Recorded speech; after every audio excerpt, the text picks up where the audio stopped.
Hello, my name is Madison, and I'm 34 years old.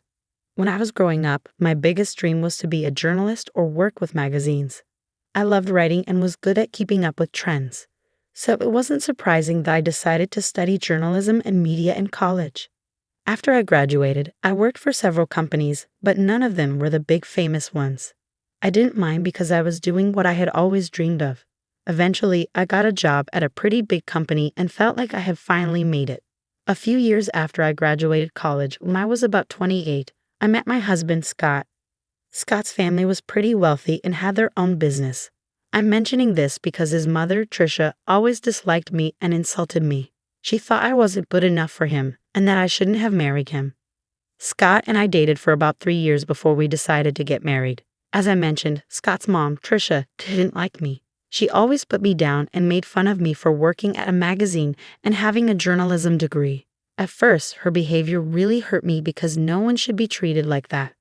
But for some reason, Tricia thought it was okay to treat me that way. Scott always defended me against his mother. His dad, Fred, also stood up for me whenever he heard Tricia's remarks.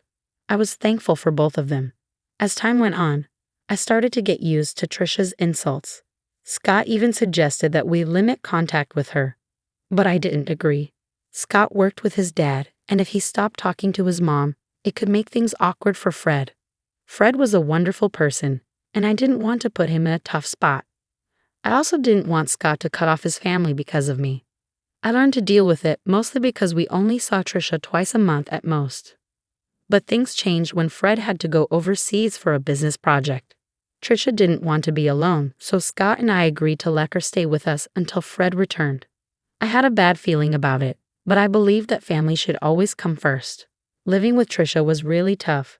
She constantly nitpicked and criticized everything I did, and the insults never seemed to stop. But I could handle all of that as long as she didn't actually harm me. However, everything changed during one week that turned out to be really difficult. I had a major presentation coming up at work. We were redesigning a section of our magazine, and I was responsible for making it great. This presentation was crucial because it would determine if I got a promotion, but Tricia didn't understand why it was so important.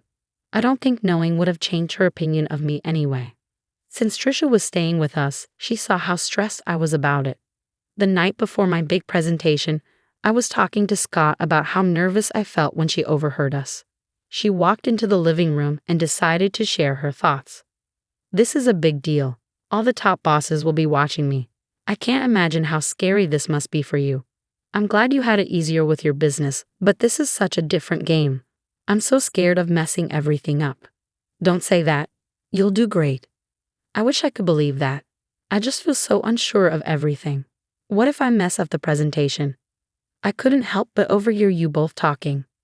"Mom, we're having a private conversation."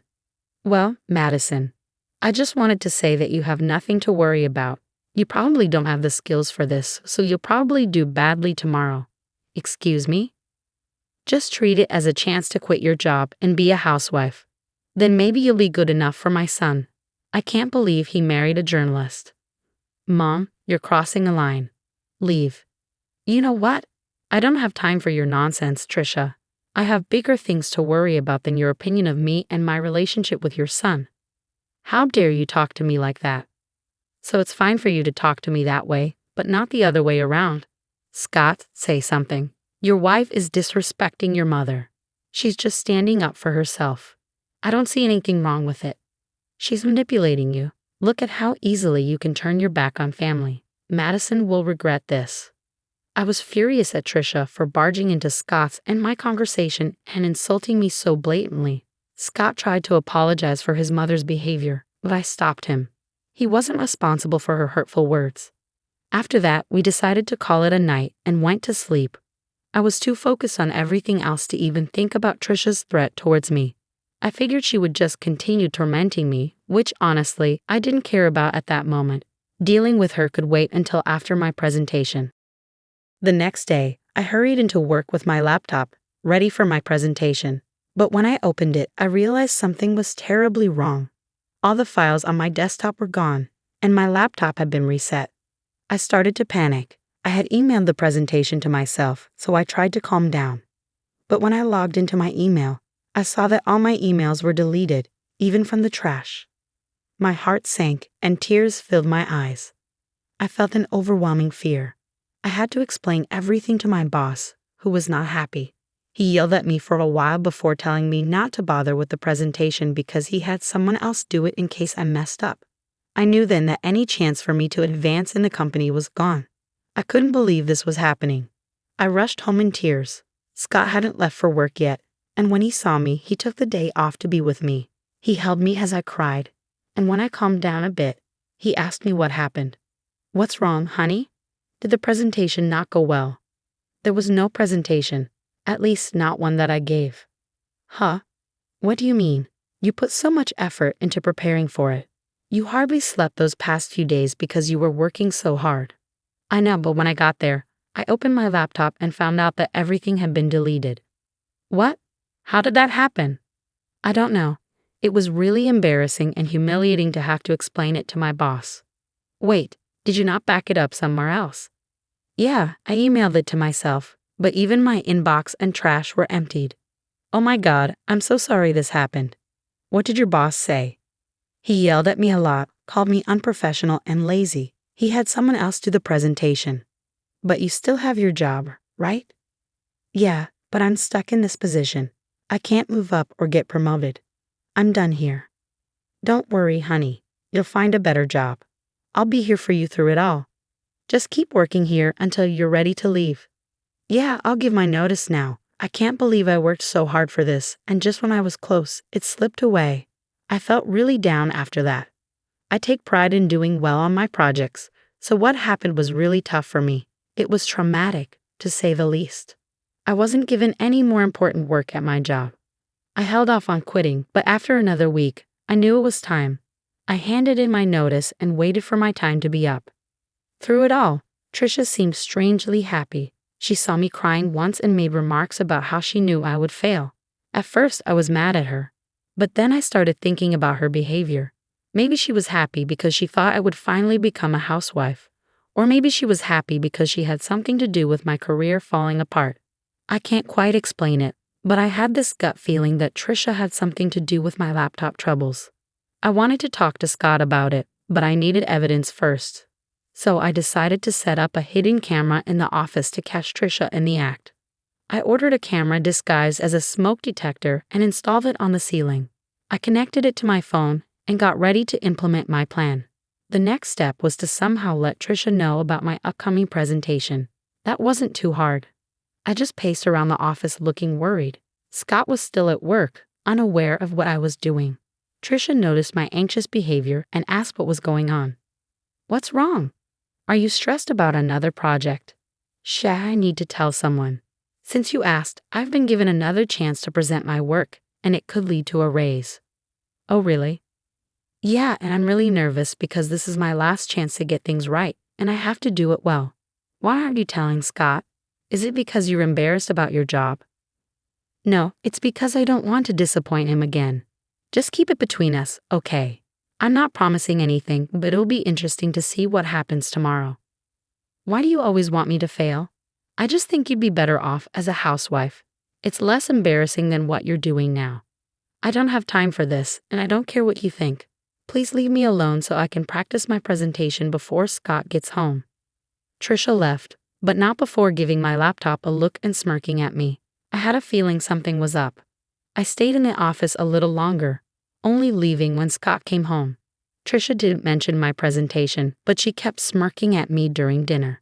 After we went to bed, I checked the footage from the hidden camera on my phone, keeping an eye out for any movement. Scott and I watched a few episodes of our favorite TV series as usual. There wasn't any action until midnight when Trisha entered the office.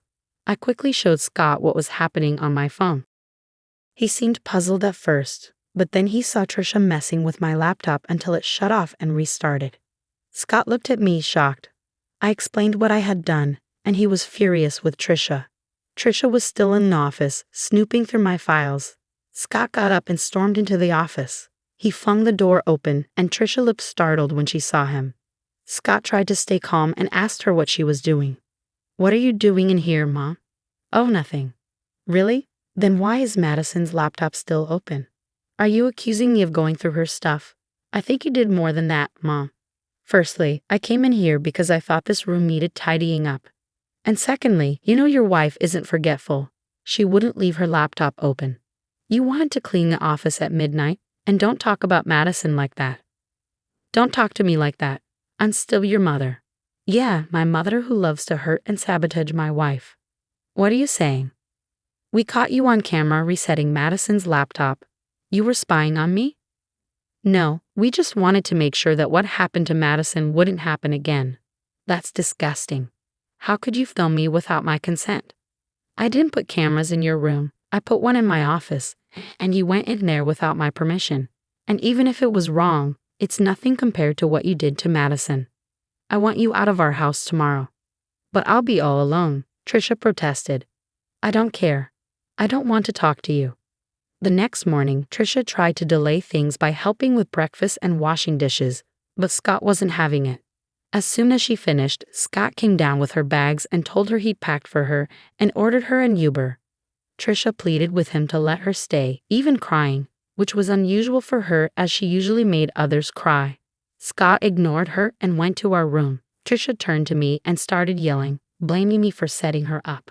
I told her if anyone should be yelling, it's me. She's lucky I haven't shared the footage with her friends and family. If they knew what she did to me, she'd lose them all. That shut her up pretty quickly. After Trisha left, I felt a weight lifted off my shoulders. Though I was still upset about my job situation, I knew I could bounce back and do even better. Scott was my biggest support throughout everything. Once my notice period ended, I took some time off to rest and figure out my next steps. Over the next few months, I took courses in different areas of my field. I knew if I focused on a specific niche and found the right job, I could achieve a lot more. I didn't want to expose Trisha, but after years of her putting me down, I wanted to show her what I was capable of. I wanted to reach heights even she hadn't seen. With Scott's help, I got recommendations in various places. Being wealthy also meant having many connections, which was a huge advantage. With my experience and Scott's support, I landed the role of chief editor at a major magazine known worldwide. The work was tough, but it was worth it. Somewhere along the journey to becoming chief editor, I forgot about my desire to show Trisha what I was capable of. In fact, we hadn't had any contact with her during those months. I knew Scott still spoke with his father because they worked together, but Scott hadn't heard much from or about his mother. His father, Fred, said she was upset with us about something but wouldn't say what. At least Trisha took my warning seriously, but I knew I have to see her eventually, and it turned out my company was throwing a huge party with lots of big names invited, including Trisha and Fred. Scott and I dressed our best because, for the first time, we were both important figures. When we arrived, Trisha and Fred spotted us and waved us over. We greeted them, and Trisha gave me a once-over before smirking. Look at you trying to fit in, she sneered. Trisha, ignore her, Madison. You look lovely, as always, Fred said kindly. Thanks, Fred. How have you been? Yeah, how's unemployment treating you? Trisha interjected. Wait, you're unemployed? Fred asked, surprised. Oh yeah, she messed up at her job, and they let her go.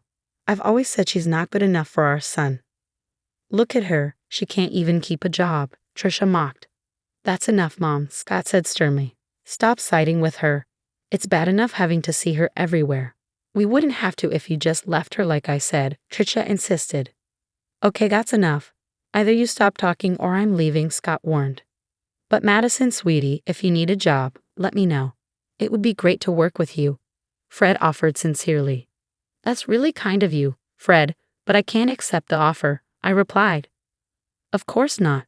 I told you she's lazy and incompetent, Trisha muttered. Just then, my name was called, and people started cheering. I looked towards the small stage, and the CEO was there, waving and motioning for me to come up. I turned to Fred and Trisha, excusing myself. Fred looked amused, but Trisha seemed confused and angry. The CEO gave a speech, praising my work in the company and my ability to innovate and bring new ideas to the magazine. The audience cheered loudly, asking for a speech. I thanked Scott for his support and all my colleagues who helped make the magazine what it is. I ended by thanking a one person who doubted me because their negativity pushed me to be better. As I walked off the stage, Everyone stopped me to congratulate me and ask about the unnamed critic, but I kept that to myself. I made my way over to the table where Fred, Trisha, and Scott were seated. Scott hugged me tightly, congratulating me, and Fred stood up to hug me too. Trisha glared at me. "Oh, Madison, this is amazing. I can see why you wouldn't want to work with us," Fred said. "Thanks, Fred. Although I'll admit, if you'd offered me the job about 6 months ago, I might have taken it." "You should have. At least then you'd be paid more," Trisha snorted. "Paid more? I could never put a price on this," Fred replied. "Right, she's not worth all that money," Trisha scoffed. "No, I mean I couldn't match what she's earning right now." "What do you mean?" Trisha asked, confused. "Do you want me to tell her, Madison? It might come off as boasting if I say it," Fred offered. "Madison makes at least 5 times more than I do in her current position," Fred revealed. "Here? How? Oh yeah, she must be making way more than Scott or I could ever imagine," Trisha exclaimed. "That can't be right. You must be mistaken," Trisha insisted. "He's not mistaken, Mom. I really did mean it when I thanked you. You've been nothing but a bully to me, and I hope seeing me more successful than anyone in your family stings. Anyway, I have other people to talk to. Excuse us, Trisha. Fred, feel free to join us anytime." "Goodbye," I said as Scott and I left a stunned Trisha at the table. Fred laughed and raised his drink to me as Scott and I walked away. I'd never felt more alive and satisfied. It was an incredible accomplishment, and I'm grateful to Scott for his support. Thanks for listening.